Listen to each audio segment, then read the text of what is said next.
Halo, saya Mira Lesmana, produser film Rangga dan Cinta.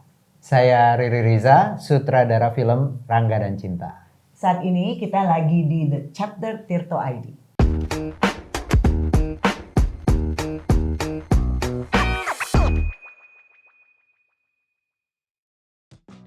Film Rangga dan Cinta ini tetap mengambil latar 2001, seperti halnya AADC 1. Apa pertimbangan utama untuk tidak mengubah setting waktunya ke masa kini? Apa yang membuat film ini tetap timeless walaupun settingnya masa lampau? Sutradaranya dulu. Iya, waktu tidak terpisahkan dari cerita film Rangga dan Cinta dan bagaimana dinamika hubungan antar tokoh-tokohnya, antara Rangga dengan Cinta, antara Cinta dan teman-temannya atau salah satu anggota dari gengnya dan juga lingkungannya itu sangat penting sehingga era di mana Indonesia baru berubah, lingkungan juga masih bisa dibilang tidak terkontaminasi oleh sosial media dan ketergantungan dengan hubungan telepon melalui HP misalnya, itu menjadi bagian penting dari cerita ini, dari drama ini. Saya rasa juga ini adalah sebuah remake. Mungkin kayak tadi Riri bilang, cerita Ada Apa Dengan Cinta atau sekarang kita kemas ulang menjadi Rangga dan Cinta adalah kisah yang memang terjadi di masa itu gitu. Jadi kita tidak ingin mengubah jalan ceritanya dengan adanya sosial media dan hal-hal lain di hari ini, cerita itu pastinya akan jadi berubah gitu. Dan kita tidak ingin mengurangi atau tidak ingin mengubah roh dari cerita Ada Apa Dengan Cinta. Jadi itu yang pertama, tapi juga menurut kami menarik sekali hari ini Y2K atau era 2000-an itu kembali hype gitu ya. Gen Z sekarang juga sangat suka dengan fashion 2000-an, lagu-lagu 2000-an. Dan kami sangat ingin juga memperkenalkan lagi masa analog ini gitu ya, dengan buku, dengan puisi yang kami harapkan bisa menjadi bagian yang juga jadi sesuatu yang baru juga untuk dinikmati oleh generasi yang baru. Jadi mungkin secara nggak langsung target pasarnya nggak cuma yang nostalgia, tapi juga memperkenalkan Y2K segala macam ke yang penonton baru juga ya. Betul sekali. Jadi kita, saya rasa semua yang dulu menyaksikan Ada Apa Dengan Cinta, para milenial akan merasa nostalgic, tapi generasi yang baru bisa menikmati atau juga melihat bagaimana di masa itu kisah cinta, kisah persahabatan, situasi yang selalu dirasakan lebih dekat gitu ya, kedekatan gitu. Jadi ya itu yang ingin kita bawa juga. Ya. Dalam membangun ulang kisah ikonik ini, apa yang paling menantang? Apakah dari segi teknis, ekspektasi para penonton, atau justru yang sulit malah menjelaskan masa-masa itu ke para cast, kan apalagi para castnya ada yang bahkan mungkin belum lahir gitu. Ya. Para cast kami ini sangat into sebenarnya vintage things gitu ya. Jadi waktu pertama kali kita bertemu hampir semuanya sudah menonton Ada Apa Dengan Cinta. Ada yang bilang diajak oleh gurunya, ada yang diajak oleh tantenya atau orang tuanya gitu. Jadi mereka sebenarnya suka mencari tahu tentang bagaimana masa yang lalu ya. Kamera mereka juga semua kamera masa lalu gitu ya. Jadi memang kita juga waktu ketemu kayak ini style bajunya juga kok kayak kita dulu gitu. So itunya sebenarnya tidak terlalu challenging, tapi tentu merasakan itu semua tanpa social media. Mereka melakukan risetnya dan berdialog dengan Riri ya. Kalau ditanya challenge utamanya sebenarnya adalah bagaimana menemukan mereka gitu. Itu sangat challenging gitu karena mereka banyak sekali anak muda yang berbakat, tapi untuk film Rangga dan Cinta ini kita membutuhkan ensemble yang memang perfect gitu ya. Bagaimana geng cinta sebagai satu persahabatan gitu yang solid, itu membutuhkan chemistry yang bagus sekali. Terus kemudian tentunya Cinta dengan Alia yang punya kedekatan khusus, apalagi Rangga dan Cinta gitu. 23 tahun setelah Ada Apa Dengan Cinta, Jakarta sudah sangat berubah. Jadi bagaimana menciptakan lagi Jakarta seperti 23 tahun yang lalu itu salah satu tantangan yang cukup challenging besar. Ya. Maksudnya di dalam kisah Rangga dan Cinta ini, misalnya mereka sering sekali menghabiskan waktu di luar. Ada momen-momen jalan kaki, momen-momen menembus kota gitu ya, yang semuanya harus kita gambarkan kembali gitu. Dan salah satu hal yang mungkin juga menarik di tahun-tahun awal 2000-an itu adalah situasi politik juga tergambarkan baru berubah gitu. Protes-protes masih terjadi, baik itu di jalanan maupun di pemikiran orang-orang. Jadi itu juga kita ingin gambarkan dengan otentik gitu. Film ini adalah film dengan nuansa musik yang jauh lebih kental dibanding Ada Apa Dengan Cinta.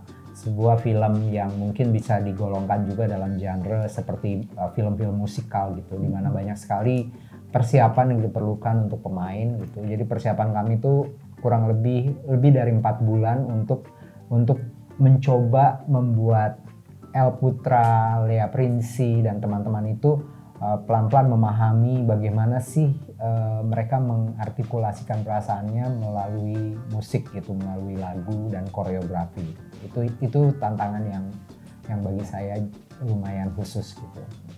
Ini tadi kan tantangannya untuk casting para pemain termasuk juga geng cinta kan memang sangat krusial. Apa momen palingnya gitu, membuat yakin kalau para pemain ini cocok dengan karakter ikoniknya. Apalagi tadi vokal dan koreonya bisa dibilang lebih banyak dari versi sebelumnya. Ya. Banyak sih aha moment ya. Karena kita melakukan casting tuh hampir 7 bulan gitu. Jadi cukup panjang, dan tentunya setiap kali kita mencoba menjodohkan geng cinta ini misalnya ya, itu tidak selalu lancar gitu. Padahal waktu perorangan kita udah ngelihat ini udah aha sebenarnya gitu, tapi ketika digabungkan bersama belum terjadi gitu. Dan ketika kita di akhir-akhir audisi kita mencoba menggabungkan mereka semua dengan pertimbangan itu tadi ya, chemistry juga karakter suara dan bagaimana mereka satu sama lain bisa berinteraksi. Pertama kali kita menggabungkan mereka itu terjadi sih aha moment gitu. Aduh gila, ini geng cinta banget gitu, ini perfect. Mungkin kalau yang L? Iya, kalau saya waktu itu mengalami ketika Cinta dan Rangga pertama kali bertemu dan pertama kali mereka punya musical number berdua gitu. Itu yang menurut saya interaksi, kontak mata, bagaimana mereka misalnya ingin sekali mengungkapkan perasaan tanpa kata-kata. Ya. Nah, di situ tuh saya merasa magical. Kita dapat sesuatu. Ini ada mungkin info fun fact sedikit ya. Katanya Mas Riri punya geng cinta sendiri di belakang layar. Itu ada pengaruh nggak baik saat praproduksi sampai produksi? Saya merasa ini satu kesempatan yang sangat istimewa ya, karena saya bekerja dengan cinematographer, production designer, wardrobe designer, makeup dan juga editor film yang sudah sangat berpengalaman di bidangnya, sudah warawiri lama gitu di industri film kita. Usianya jauh lebih muda dari saya dan mereka semua perempuan. Jadi satu hal yang penting adalah ketika kita membuat film, semua elemen yang bekerja untuk menciptakan atau menggambarkan cerita itu pasti punya peran gitu. Film itu sebuah kerja kolaborasi di mana semua orang itu punya peran yang tidak bisa dihitung penting atau tidak pentingnya. Tetapi dengan geng cinta saya ini sebenarnya semua penggambaran cerita Rangga dan Cinta jadi punya nilai dan sensitivitas yang lebih kuat gitu. Unik aja gitu kalau lagi dalam perjalanan persiapan kita nyari lokasi, kita jalan keliling Jakarta gitu, habis itu kita ngobrol di sebuah tempat istirahat gitu, yang diomongin itu bukan cuma teknik-teknik sinematografi atau pakai kameranya apa, lensanya apa, tapi juga ngomongin anaknya gitu. Terus menceritakan apa challenge yang harus dihadapi dalam kehidupan domestik mereka yang mereka juga tetap harus jalanin gitu. Jadi menurut saya itu satu hal yang sangat memperkaya proses. Dan mereka semua datang dari generasi AADC yang pertama. Ya, gitu. ya. Mereka memberikan sesuatu gitu. Bukan penonton, ya mereka seumuran ya kurang lebih dengan pemain dengan Dian, Nico dulu. Nah ini kebetulan lagi di-mention Nicholas sama Dian. Ya. Ada nggak pendapat dari Nicholas Saputra atau Dian Sastro tentang sosok-sosok pewaris Rangga? Cinta and the Gang. Oke. Kalau Nicholas Saputra, dia kan involve ya, dia adalah producing partner saya di film Rangga dan Cinta. Jadi dia sudah involve sejak awal sekali gitu. Jadi yang utama kami harapkan dari dia ketika ikut serta dalam proyek ini tentunya adalah menemukan Rangga dan menemukan geng cinta, menemukan Cinta dan Rangga gitu. Karena menurut kami dia pasti akan punya perspektifnya, mengingat dulu dia ada di dalam kisah ada apa dengan cinta gitu. Jadi involvement dia sangat tinggi gitu ya dalam menemukan karakter, terutama sebenarnya menemukan Rangga gitu. Dan kami sebenarnya cukup kaget ya ketika di awal mulai ada audisi, Nico cepat sekali melihat El Putra sebagai karakter Rangga gitu. Tadinya kita masih berpikir mau mencoba melihat kemungkinan lain sambil mencoba-coba dengan Lea gitu ya, mencoba dia untuk berinteraksi dengan yang lain, calon-calon cinta maksudnya, bukan Lea, calon-calon cinta yang lain. Nico itu sangat yakin sekali sama El. Dia merasa bahwa inilah Rangga. Ini bahkan lebih Rangga dari gue, Mbak gitu. Dan ketika kita juga mencoba dia untuk bernyanyi dan kita membawa suara dia ke Melly, dia juga dengan cepat sekali bilang suaranya bagus banget gitu. Dan ya udah, kita justru menemukan Rangga duluan. Habis itu bersama-sama kita mencari cintanya dan menemukannya di Lea Prince. Ya, saya rasa kami tidak pernah berhenti bekerja berteman dengan Nico dan Dian sejak lama ya dalam proses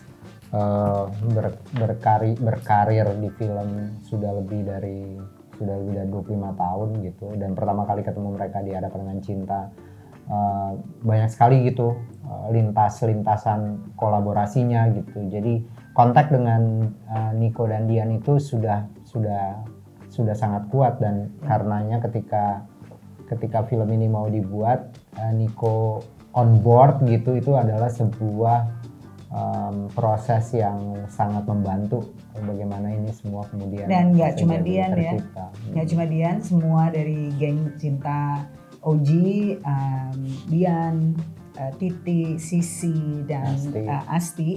Ladia tentunya tidak ada karena masih tinggal di New York. Itu semua hadir dan sangat mensupport para pemain ini. Bagaimana cara menyeimbangkan antara menjaga jiwa dari film aslinya dengan kebutuhan untuk tampil segar bagi para penonton? Udah pasti sih, bagaimana film ini kan pemainnya semua datang dari generasi baru. Mereka semua membawa sikap dan cara pandang mereka terhadap peran yang mereka lakukan. Saya selalu percaya kalau pemain itu ya harus bawa dirinya di dalam peran. Kita tentu saja memilih mereka, mencoba mencari potensi paling besar dari mereka. Bakat pasti, kemudian pengetahuan, kemudian pengalaman-pengalaman hidup yang kemudian mereka berikan. Jadi itu pasti segar. Dan juga film ini sekali lagi dia musik yang dulu kita dengar di belakang dinyanyikan oleh Melly. Di film ini diproduce kembali, di aransemen lagi dalam mood yang lebih baru gitu ya. Yang berada di depan. Dan dinyanyikan oleh masing-masing karakter kita ini gitu. Dan itu satu hal yang akan membawa perasaan penonton lebih jauh terhadap apa yang dialami oleh Rangga dan Cinta dalam cerita ini. Sepakat. Ada cerita berkesan atau lucu nggak mungkin dari praproduksi, momen casting, atau bahkan setelah selesai produksi? Waduh, banyak banget. Yang kalau saya sih lebih banyak merasa saya tuh lebih gampang tersentuh gitu oleh bagaimana mereka misalnya bisa menemukan koneksi gitu ya. Koneksi pertama itu di antara mereka dan koneksi yang mereka bawa ke saya gitu sebagai penonton pertama mereka gitu. Kalau saya tuh menjadi orang yang beruntung karena di waktu film ini diambil gambarnya yang menonton pertama tuh saya gitu, dan saya merasa sangat sangat terhibur, sangat terganggu kadang-kadang dengan misalnya egonya Cinta, ini perasaan-perasaan yang dia simpan gitu. Begitu juga gengsinya Rangga gitu. Jadi buat saya itu yang dan lucu karena ini pernah kami alami 23 tahun yang lalu. Terus ketika kita membuat film ini hari ini, kita mengalaminya kembali dalam sebuah perasaan yang levelnya berbeda gitu. Mungkin kalau momen lucu itu ketika syuting sih ya, kita melakukan persiapan yang cukup panjang. Semua sudah kita jelaskan karena kebanyakan dari mereka baru pertama kali main di film layar lebar. Jadi kita benar-benar harus memperkenalkan seperti apa sih syuting itu gitu. Mulai dari persiapan sampai nanti selesai gitu ya. Itu harus benar-benar kita jelaskan kepada mereka, dan kita juga memberikan waktu yang cukup panjang buat mereka berlatih bersama Riri, bersama koreografer, bersama Melly dan Anto untuk vokal. Tapi yang unik itu ketika kita mulai syuting, mereka belum terbiasa ya, kebanyakan dari mereka belum terbiasa bahwa semuanya kan direct sound dan mereka punya mikrofon gitu.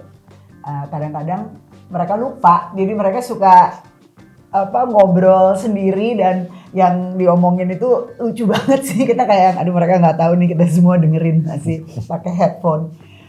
Kayaknya sadar baru di hari keberapa gitu yang mereka semua datang, Mbak Mira dengerin apa aja. Banyak rahasia. Tadi sempat di-mention juga banyak aktor sama aktris baru ya? Ya. Ada nggak perubahan treatment penyutradaraan dibanding film-film remaja yang pernah digarap sebelumnya sama Mbak Mira dan Pak Riri? Sebenarnya kurang lebih sama ya. Kita harus menyiapkan ruang yang cukup untuk mereka mempersiapkan diri mereka, mencari diri mereka sebagai tokoh mereka masing-masing. Dalam proses ini terutama kita harus punya struktur gitu, karena pertama-tama kita tentu saja mencoba memperkenalkan tokoh dengan jelas. Habis itu mereka mulai membaca skrip dalam interaksi latihan gitu. Kemudian harus mulai masuk ke nomor koreografi dan lagu gitu. Jadi memang tahapannya aja, struktur persiapannya aja lebih kompleks dibanding proses yang biasa terjadi. Dan ya memang ini adalah generasi yang sangat bisa dibilang hidup dengan teknologi, dengan handphone mereka terus-menerus gitu. Jadi ya itu paling challenge-nya gitu. Sebelum masuk ruang kerja mereka semua harus menitipkan, jadi kayak ada deposit box gitu untuk menyimpan hubungan mereka dengan dunia luar gitu. Dan itu satu hal yang mungkin mudah-mudahan bukan cuma jadi kayak ritual atau larangan, tapi jadi pelajaran yang ada gunanya gitu untuk mereka semua nanti. Energi mereka sangat besar ya, tapi saya rasa Riri sudah punya pengalaman yang cukup panjang bekerja dengan baik itu anak-anak maupun cerita remaja gitu. Kita bahkan non aktor, dan Riri terakhir kan kita juga bikin film bebas ya, yang itu bahkan lebih banyak lagi castnya daripada Rangga dan Cinta. Ada geng bebas, kemudian ada geng kita sebutnya geng baby doll gitu ya di film bebas. Jadi ada banyak sekali kelompok anak-anak SMA gitu, dan ya kayaknya udah piawai. Banyak penonton generasi lama yang pasti akan membandingkan dengan versi terdahulunya. Ya. Apakah ada kode rahasia yang disisipkan khusus buat mereka? Kalau ada, apakah mereka kira-kira bakal sadar akan kode-kode itu? Atau mungkin adegan ikoniknya malah sengaja dibuat berbeda? Yang pasti tidak ada keinginan khusus misalnya gitu ya, tapi kami yakin banget Ada Apa Dengan Cinta itu adalah sebuah film yang sangat melekat, terutama untuk para milenial gitu.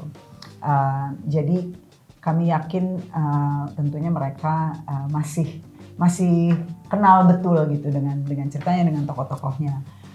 Tapi di saat yang sama kita sebenarnya juga curious. Kita tahu banget pasti dari awal waktu kita memperkenalkan para pemain baru ini, kita sebenarnya mempersiapkan juga aktor baru kami gitu, bahwa kalian harus siap karena pasti kalian akan diperbandingkan.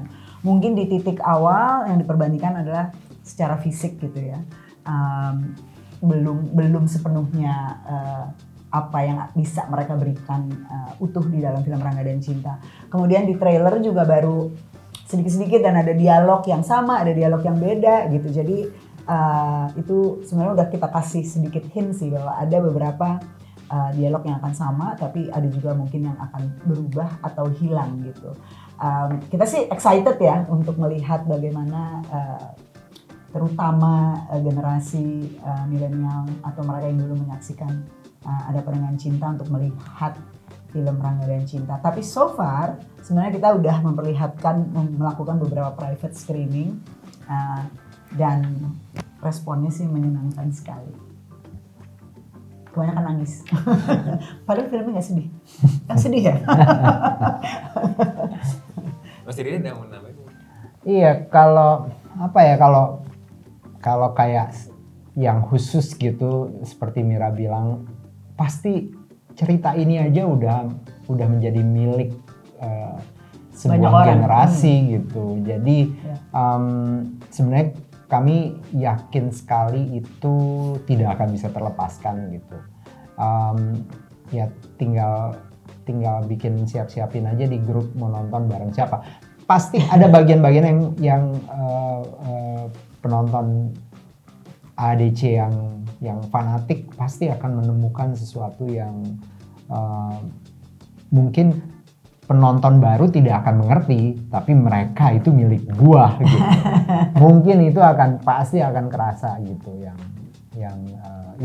itulah sebenarnya keindahannya yang saya alami ya ketika saya menontonnya di lokasi syuting gitu, ketika bekerja dengan mereka. Mungkin kalau ada kode-kode, nggak tahu ya apa udah terlihat di trailer atau di teaser. Sebenarnya dengan ini kan kisah drama, coming of age, love, romance, friendship gitu ya. Tapi dia juga merupakan musical and dance gitu. Unsur musik ini sebenarnya sudah kita kasih kode-kode gitu ya. Dan saya yakin yang akan ditemukan adalah bahwa di sini dalam film Rangga dan Cinta, ruang untuk mengenal Rangga lebih jauh itu ada. Gitu. Apakah kalau menonton Ada Apa Dengan Cinta sebelum menonton Rangga dan Cinta, atau mungkin kebalikannya akan memberikan experience yang lebih? Kalau menurut saya, kami selalu bilang gitu ya, bahwa Ada Apa Dengan Cinta dia akan terus menjadi sebuah karya gitu. Dia sudah ada di universe-nya, bahkan dia sudah menjadi Ada Pada Dengan Cinta 2 gitu. Kita sudah mengikuti perjalanan itu. Rangga dan Cinta merupakan remake yang baru dengan nuansa musikal gitu, dan ini menjadi harusnya bisa menjadi experience baru lagi gitu untuk penontonnya, atau experience yang berbeda. Tidak perlu didampingkan menurut saya, tapi masing-masing bisa menyimpan memori itu gitu. Bagaimana relevansi kisah Rangga dan Cinta untuk remaja 2025 yang kehidupannya ini udah digital banget? Ya sebenarnya film itu selalu punya peluang untuk membawa penontonnya ke sebuah ruang yang mungkin jauh dari mereka, tapi mereka kenal betul gitu.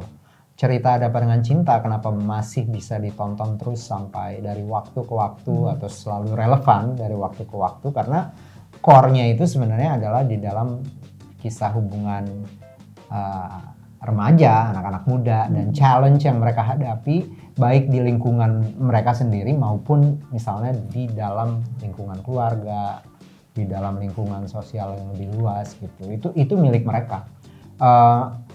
Menurut saya generasi Gen Z sekarang yang sangat digital ini justru punya pengetahuan sekaligus tantangan yang mungkin bunyinya itu bisa terasa ketika mereka menonton Rangga dan Cinta gitu. Walaupun behaviornya tokoh-tokoh di film ini tidak seperti mereka, tetapi persoalannya itu persoalan mereka banget. Ya, dan universal juga ya sebenarnya. Dimanapun gitu, masa remaja itu adalah masa yang tidak akan pernah terlupakan dan menjadi kayak turning point buat kebanyakan orang untuk menentukan apa yang mereka inginkan dalam hidup di kemudian hari gitu. Tapi yang unik sebenarnya tentunya ada perbedaan dalam bagaimana mereka berinteraksi, bagaimana mereka sehari-hari melakukan apa yang mereka lakukan sebagai remaja gitu ya. Dan yang menarik itu sebenarnya para pemain ini banyak banget gitu yang bilang, aduh pengen banget hidupnya di masa itu gitu. Karena apa ya, istilah yang Lea pakai selalu gitu, semua orang tuh kayak live in the moment ya, katanya semua orang itu seperti tidak terganggu oleh gadget atau hal-hal, semuanya lebih romantis juga dengan surat, dengan buku, dengan puisi, dan ya itu kalau bertemu itu janjian itu nggak semudah itu ya, kalau satu nggak datang nggak semudah kita langsung bisa lo di mana gitu. Dan itu buat mereka kayak I wish bisa hidup di tahun 2000-an awal. Kalau melihat kembali perjalanan panjang film remaja Indonesia, apa arti Rangga dan Cinta buat Mbak Mira dan Mas Riri secara pribadi? Iya, kebetulan saya belajar film gitu ya, dan lulus dari sekolah film di Institut Kesenian Jakarta di tahun-tahun awal 90-an gitu. Dan tentu saja kisah remaja itu atau cerita-cerita remaja itu sudah ada dalam sejarah film kita sejak lama. Dan dia bukan hanya menjadi wakil dari generasi 70-an, 80-an, 90-an gitu, tapi dia juga menjadi kayak pengingat bahwa manusia Indonesia itu adalah manusia yang berinteraksi dan hidup di dalam perubahan-perubahan gitu. Kalau saya pikir kita melihat anak-anak Jakarta itu cara bagaimana mereka bergaul, bagaimana mereka memilih tempat bergaul itu ya nggak berubah dari waktu ke waktu gitu. Dan itulah yang menjadi bagian dari perasaan menjadi remaja gitu. Itulah yang membuat kita selalu butuh film remaja gitu. Dan film remaja itu film yang akan menjadi kayak memori bareng-bareng gitu ya. Setiap kita pergi, maksudnya angkatan saya juga punya tontonan yang kita ingat dari masa lalu ya, film-film seperti Gita Cinta dari SMA, Puspa Indah Taman Hati, ya di masa 80-an. Bahkan lebih jauh lagi Cinta Pertama gitu. Christine Hakim dan Ahmad Raharjo gitu. Jadi memang film itu menjadi bagian dari ingatan kolektif gitu. Sebenarnya kalau mau ditambahkan, kita harus selalu menyediakan kisah remaja di layar lebar kita gitu. Untuk yang pertama tentunya supaya remaja juga punya wajahnya di layar lebar kita gitu, di sinema Indonesia. Tapi yang unik itu juga ketika kita bicara soal remaja, terutama masa SMA, relevansinya ternyata tidak hanya untuk anak-anak SMA saja. Itu terjadi ketika kita dulu memproduksi dan merilis Ada Pandangan Cinta yang pertama. Kita sangat fokus banget waktu itu bahwa film ini adalah untuk anak-anak SMA. Tapi ternyata yang terjadi adalah wave pertama penonton itu memang anak-anak SMA ya. Tapi kemudian datang semua yang pernah merasakan masa-masa itu gitu, untuk kembali merasakan, mengalami, mengingat apa yang pernah mereka alami ketika masih remaja gitu. Jadi relevansinya cukup luas gitu. Dan film itu adalah medium yang bisa membawa budaya yang lain juga ya. Di film biasanya ada musik gitu.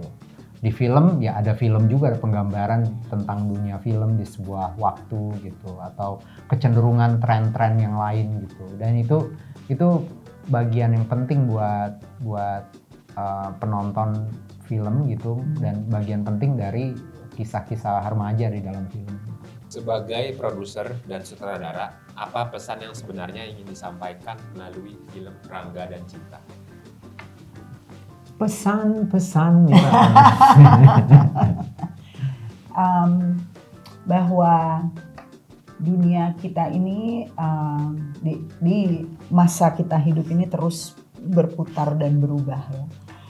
Menurut kami ini film Rangga dan Cinta ingin membuat kita untuk berhenti sebentar dan merenungkan kembali apa saja yang sudah dialami kita dalam hidup gitu. Masa remaja kadang disepelekan gitu ya, oleh banyak orang, dianggap bahwa masih kecil lah, cinta monyet, nggak ngerti apa-apa gitu. Tapi itu sebenarnya momen yang sangat penting dalam hidup gitu. Juga sebenarnya ingin mengingatkan kembali bagaimana manusia berinteraksi lebih dekat gitu. Karena kita sekarang sudah begitu dipenuhi oleh hal-hal yang sifatnya digital, dan kita bahkan bisa jarang ngobrol. Ketika kita bertemu pun kita semua sibuk dengan gadget kita. Untuk sejenak melirik kembali, atau mungkin untuk anak-anak yang hari ini gitu ya, melihat bahwa interaksi langsung, bagaimana kita bisa dekat dengan orang, itu value-nya sangat-sangat tinggi dan perlu kita consider untuk kita rasakan lagi gitu bersama. Ya, kalau saya berteman itu penting ya. Jadi buat anak-anak muda, punya teman itu penting banget ya, sahabat dekat gitu. Jatuh cinta itu rumit ya. Rumit. Apalagi patah hati. Buntutnya bisa patah hati gitu ya, jatuh cinta, patah hati, tapi harus dijalani. Itu pesan saya. Terakhir, kenapa harus nonton Rangga dan Cinta, dan kapan film ini tayang? Oke. Ini waktunya kita semua merayakan rasa-rasa yang mungkin sebagian orang sudah lupa, tapi juga merayakan mereka yang sedang merasakannya, merayakan masa SMA, merasakan jatuh cinta, merasakan persahabatan, dan merasakan bahagia. Bahwa bahagia itu harus kita cari, kita temukan di dalam masa hidup yang tidak selalu mudah. Saya yakin semua teman-teman penonton Tirto ID pernah jatuh cinta dan pernah pengen agak-agak mengejar seseorang sampai sejauh-jauhnya demi atau merasa bingung gitu, menghadapi cinta. Tuh, jadi menonton film Rangga dan Cinta mulai 2 Oktober 2025 hanya di bioskop. Pasti di mana-mana ada, dekat sekali dari rumah Anda, dan mari semoga ya, kalau enggak mungkin bisa mencari tumpangan terdekat ke bioskop. Mari kita nikmati beramai-ramai.